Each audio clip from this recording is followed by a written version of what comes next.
Hey everyone, thanks for tuning in. This is CryptoVatsik, and I would really appreciate it if you hit the like button to support the channel before we get started. And if you do find this content helpful, don't forget to subscribe to the channel so you don't miss out on those future updates. As always, this is not financial advice and just are my opinions. Let's get right into it. All right, today we're going to cover some technical analysis on Fantom, FTM, just go through what we're seeing currently off this huge drop like we're seeing across the market, and just give you my thoughts on the current price. So obviously just starting off, I think it's always good to really zoom out, just take a look at what we're at contextually. And Fantom had had dropped down to 90, almost 95%. Okay, from the high down to the low, almost a 95% drop. So it's very telling that this is a serious bear market. And when you start to look at accumulation ranges and where you want to be accumulating, sometimes it's just easy to almost forget. If you're looking long term and say you loved Fantom and you wanted to accumulate long term, it's easy to sometimes zoom out and just sometimes cut the noise out. Okay, cut out the FUD, cut out even technical analysis, to a certain degree, and just look at the chart and essentially say to yourself, the idea of trading is buying low and selling high. So if you're looking to accumulate, we are getting to a point in time here where it's very good to start considering to accumulate your favorite projects, I would say. I would safely say that because I've started to do that at this point. And if you just look at a chart like this as an example with Fantom, you don't want to be accumulating in the mid-range or mid-cycle. You don't want to be accumulating near the top. And when you look at something that's 95% down, that's a good sign to start thinking about accumulating. And the way I find my accumulation zones is I like to flip to the logarithmic chart. And so when we were dropping down here, okay, back in April, I started to note some zones. And what I do is I like to draw a zone, okay, not just a line, but I'll draw a zone where I would like to accumulate. And how do I do that? I like to go back to previous cycle consolidating areas, okay? And so with Fantom, there wasn't really a huge telling sign in here that was an area of consolidation. You had on the, some shorter periods of consolidation, bearish consolidation coming down, making our lows, right? But for example, if we were looking to accumulate and looking back, I'd really like to go to that bottom, the previous bottom, if it's not clear, okay? And the reason is because you can find all sorts of levels of support in here, okay? And so people will say, oh, there's support at this level, there's support at that level, right? And all the way down, they'll be buying, and they'll be underwater. And then eventually it will bottom out and they'll have no capital left, potentially, or very little. And so we just continue to break these levels and we might bounce off of them temporarily. We might bounce off of them temporarily and, kind of dip below, dip above kind of thing. But ultimately, it headed down to the low, right? It headed down to essentially what is the bottom of this previous correction that we had, okay? So we'll take it to that wick there, pretty much to the bottom, nail on the head, even with these wicks here, okay?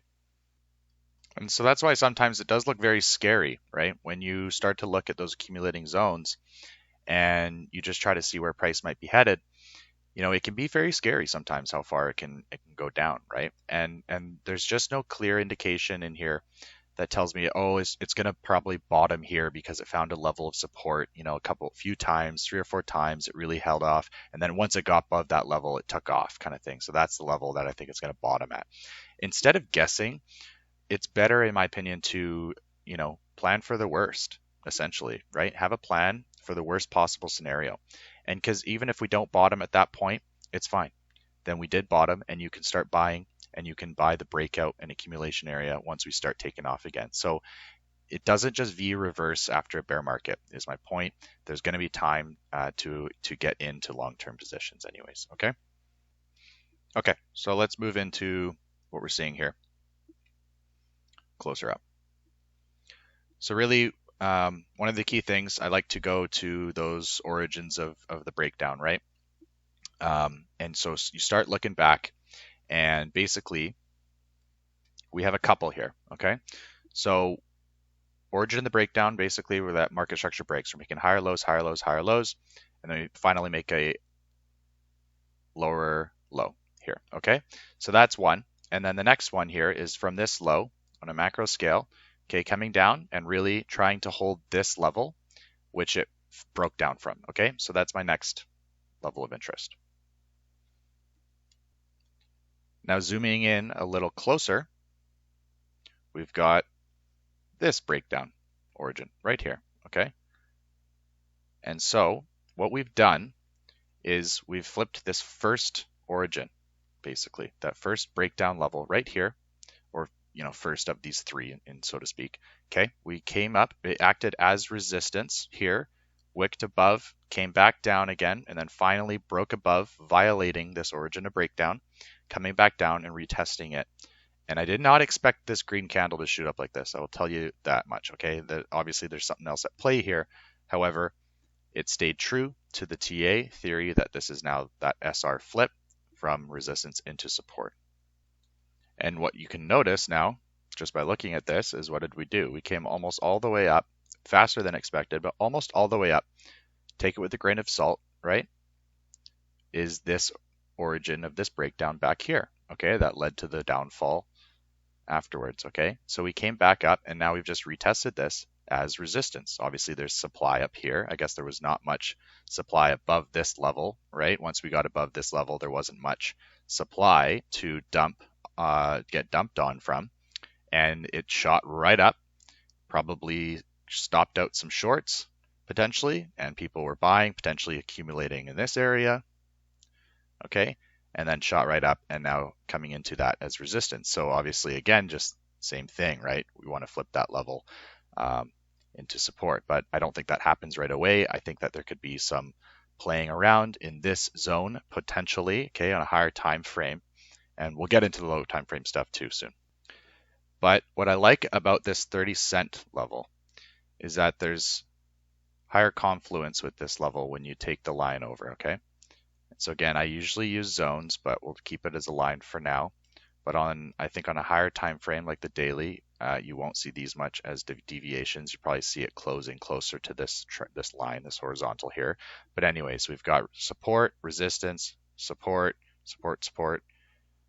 Support broke down. Once we broke below, then you got this real rounded bottom, all the while holding this low. We never broke that low, okay? So that was nice to see. We had our sharp V reversal low here, macro low at the time, with this nice rounding off bottom, holding true to this level, and then now coming up to that 30-cent level with our first attempt at breaking it.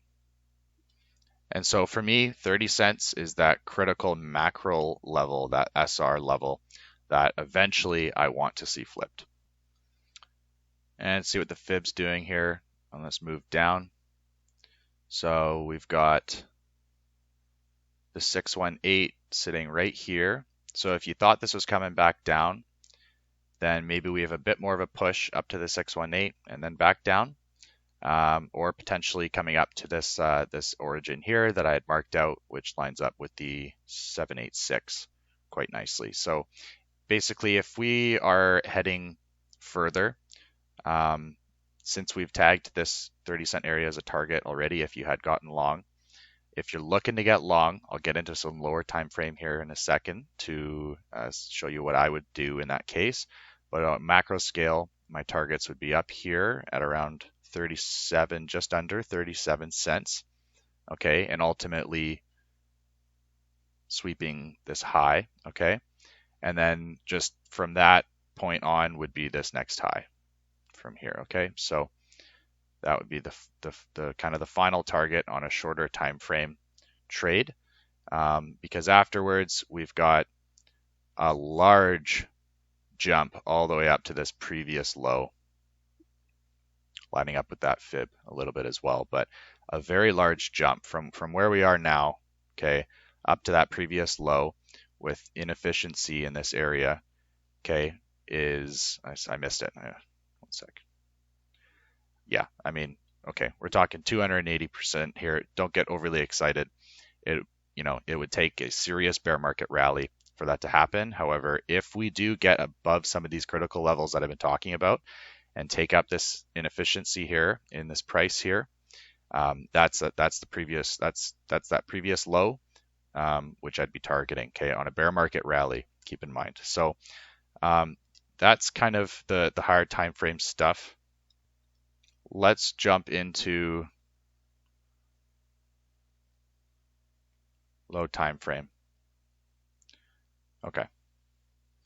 So clearly we've got a couple things going on here, okay? So we've got this high, all right, and then we've got this wick above, I think on a 4-hour, quite a large wick above, right? So potentially we could see some of this wick fill, okay, before coming back down.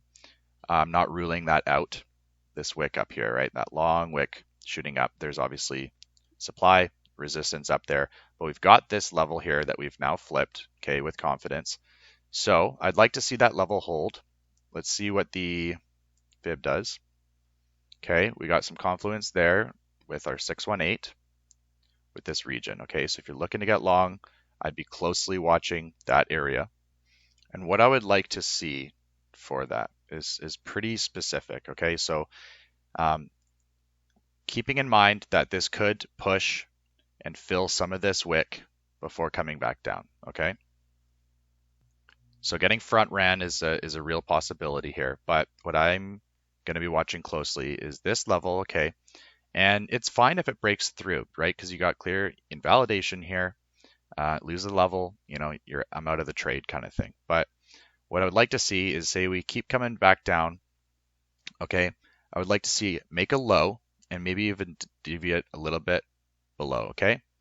And then I want to see that market structure break, okay, to confirm that we're coming back up, right? So we make a lower high here, we make a higher high, and then we retest that bullish order block, essentially what is that previous high here, okay, with the retest, and then I would enter on that retest, okay? And so that is what I'm looking for.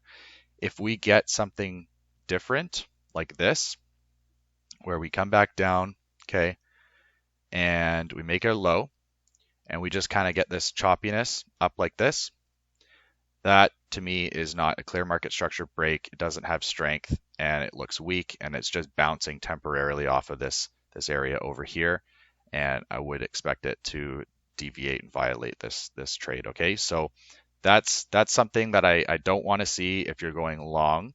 All right, but right now we're currently kind of in no man's land, right? Like I wouldn't be looking to short here and I wouldn't be looking to long here, right? If we did get something like this where we start filling up the wick, okay, that's fine, right? But then we start to get a drop like this, okay, we break out of the market structure of higher lows, right? And then we get basically this break in market structure with a retest of that low. I'd be looking to short, okay, at that point, if we got something like this play out. So it just really depends what price is going to do here, right? It can go up or down. I don't really care at this point. It, excuse me, it just depends what it's going to do. And if, depending on what it does, is how I'll trade it. I think the maximum amount of correcting